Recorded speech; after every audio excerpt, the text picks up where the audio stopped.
Halo, Assalamualaikum warahmatullahi wabarakatuh.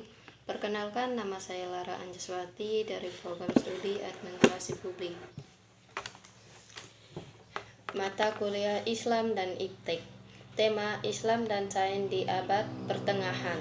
Nama saya Lara Anjaswati dari Program Studi Administrasi Publik Universitas Aisyah, Yogyakarta. Sebagai Nabi, para sahabat melanjutkan kepemimpinan umat Islam membangun peradaban. Selama paruh pertama 600 tahun atau yang dikenal abad pertengahan, umat Islam telah memberikan sumbangan sangat besar bagi perkembangan sains dan teknologi. Dalam sejarah peradaban dunia, seperti yang kita ketahui, umat Islam berhasil memimpin peradaban dunia selama lebih 12 abad. Dorongan agama, Al-Quran dan Nabi mendorong umatnya untuk menuntut ilmu, mengamati alam semesta, menggunakan akal pikiran dan terbuka terhadap semua kebudayaan. Seperti yang dijelaskan di dalam surah Al-Baqarah ayat 20, surah Al-Imran ayat 190, surah Al-Imran ayat 191. Kalian lebih tahu mengenai urusan duniamu. Riwayat Muslim. Dukungan penguasa, para khalifah dan raja Islam menjadi patron besar dalam ilmu pengetahuan. Mereka memerintahkan transformasi ilmu pengetahuan dari banyak bangsa agar bisa dikembangkan di dunia Islam. Penerjemah, perpustakaan, pendidikan, dan ilmuwan. Penerjemah, kekuasaan Islam, terutama dinasti Umayyah dan dinasti Abbasiyah, membentang dari Eropa, Asia, dan Afrika, sehingga menjadi negara ini sebagai negeri multi-etnis dan multi-bahasa terbesar sepanjang sejarah. Mereka mewarisi peradaban kuno Romawi, Persia, Yunani, India, Syria, dan Cina. Warisan-warisan peradaban ini kemudian diterjemahkan ke dalam bahasa Arab. Aran juga merupakan lingga franca dunia Islam pada saat itu.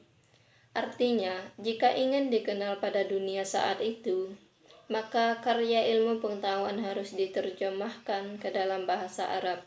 Dengan demikian, bahasa Arab memiliki peran besar dalam transformasi ilmu pengetahuan. Pendidikan.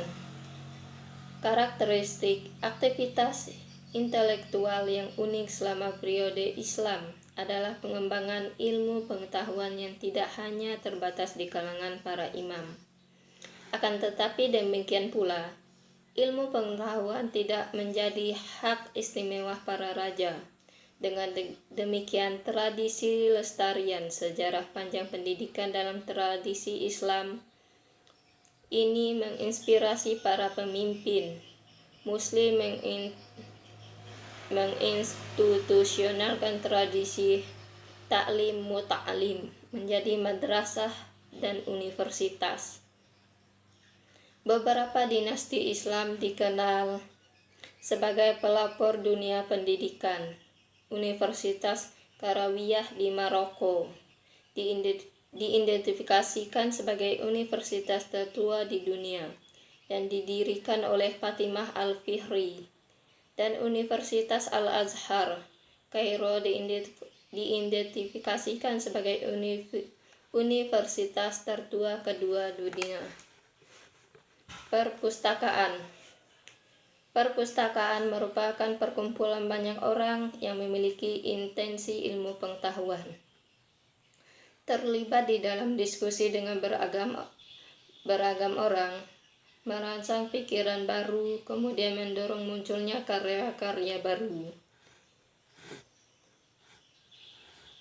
Di perpustakaanlah literasi berpacu dengan wacana, bergeser dengan beragam paradigma, mengasah inovasi baru dan kreasi pikiran. Ilmuwan Muslim.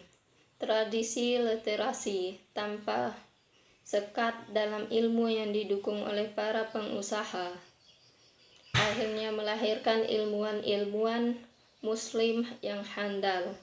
Teologi utama yang berkembang saat itu ialah Mu'tazilah, sebuah paham keislaman yang lebih mengedepankan akal.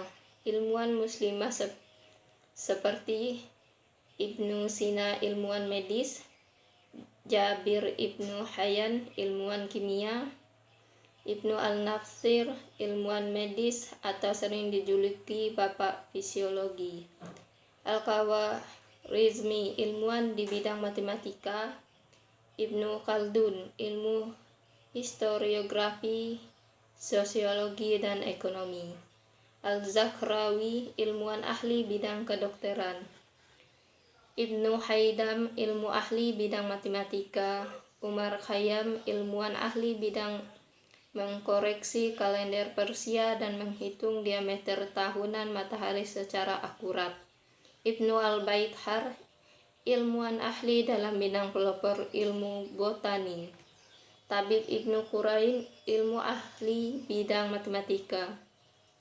Al-Jazari, ilmuwan di bidang robotika pertama, Al-Idris, ilmuwan ahli bidang geografer dan kartografer, Maryam Al-Astolabi, ilmuwan dalam bidang merancang dan membangun astrolabe, peta langit,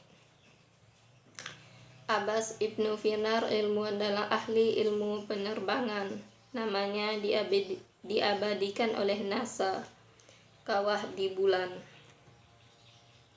Riset laboratorium observatorium.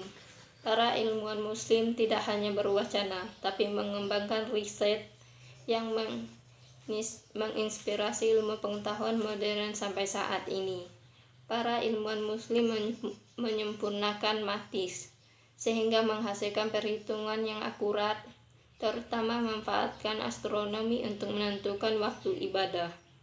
Riset kimia melalui banyak laboratorium proses kimia juga ditemukan oleh ilmuwan muslim, seperti destilasi, kalsinasi, larutan, penguap, kristalisasi, sublimasi, amalgamasi, dan kreasi N, suatu proses untuk membuat bubur atau leburan dari padatan. Perdagangan internasional. Posisi tengah antara dunia barat dan timur menjadikan wilayah dunia Islam sebagai wilayah transmisi pengetahuan antar kedua dunia itu. Perdagangan tidak hanya melibatkan pertukaran barang antara bangsa, melainkan juga pertukaran gagasan, pengalaman, budaya, pemikiran, dan berbagai segmen kebudayaan antar bangsa. Sekian dari saya ucapkan terima kasih.